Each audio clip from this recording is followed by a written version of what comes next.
Clair Renaissance is a wonderful rose. Most people already know her sister rose, Mom in a Million, or Guitar Renaissance. But this rose is just as wonderful, just in a bit different way. It is not as powerfully fragrant as Mom in a Million. Mom in a Million is a 9 out of 10. Clair Renaissance, on the other hand, is a 7.5 out of 10.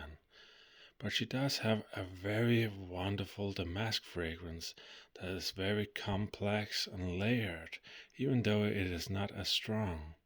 And the color on this rose is really unique. It has this very light pink color that gets a translucent skin quality to it, almost like Chandra's Beauty does. And honestly, the health on this rose is even better than Mom in a Million or Gita Renaissance.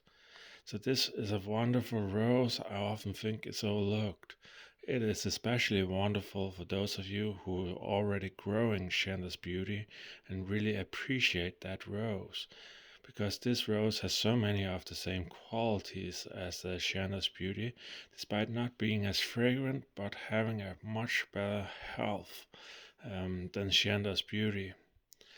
I really think this rose is overlooked, and to be honest, I have also had a hard time to decide what to do with this rose because it is fragrant enough for you to have a very pleasant fragrance.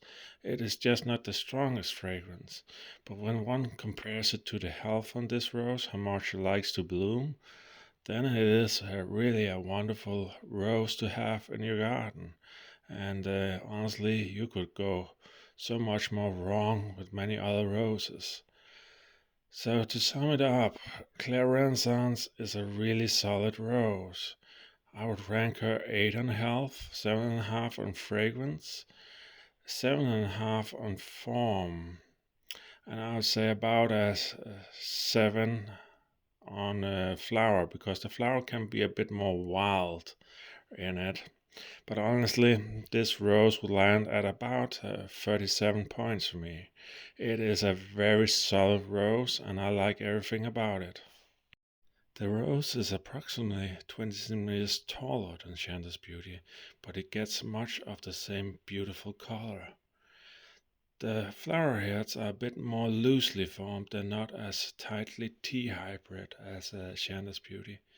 But to be honest, this is a wonderful rose to grow in its own right, and I think come winter this will finally get tree spots in my garden.